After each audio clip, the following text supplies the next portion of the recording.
తెలంగాణ ముఖ్యమంత్రి రేవంత్ రెడ్డి బీఆర్ఎస్ నాయకులపై తీవ్ర స్థాయిలో విమర్శలు గుప్పించారు. అక్రమ మార్గాలు ఎంచుకున్న ప్రతి ఒక్కరిపై ప్రజాస్వామ్యబద్ధమైన విచారణ తప్పనిసరి అని ఆయన స్పష్టం చేశారు.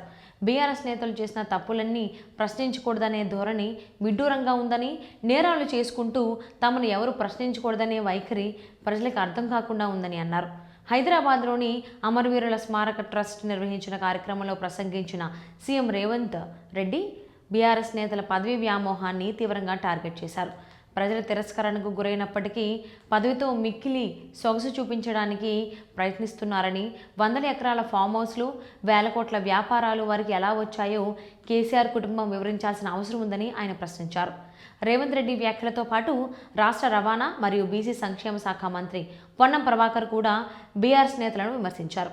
ఫోన్ ట్యాపింగ్ను ఘోరమైన నేరంగా పేర్కొని వ్యక్తుల వ్యక్తిగత, ఆర్థిక, వృత్తిపరమైన జీవితాలపై నిఘా ఉంచడాన్ని ఖండించారు. హింసాత్మక నిరసనలు సృష్టించడం ద్వారా ప్రతిపక్షాలు రాజకీయ లబ్ధి పొందాలనే ప్రయత్నం జరుగుతున్నదని, మున్సిపల్ ఎన్నికల సమయంలో దీన్ని రాజకీయంగా వాడుతున్నారని ఆయన పేర్కొన్నారు.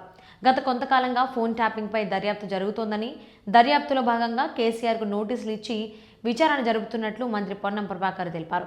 ఆయన శ్రద్ధగా, బాధ్యతాయుతంగా వ్యవహరించాల్సిన అవసరాన్ని పార్టీ కార్యకర్తలకు హితబోధగా వివరించారు.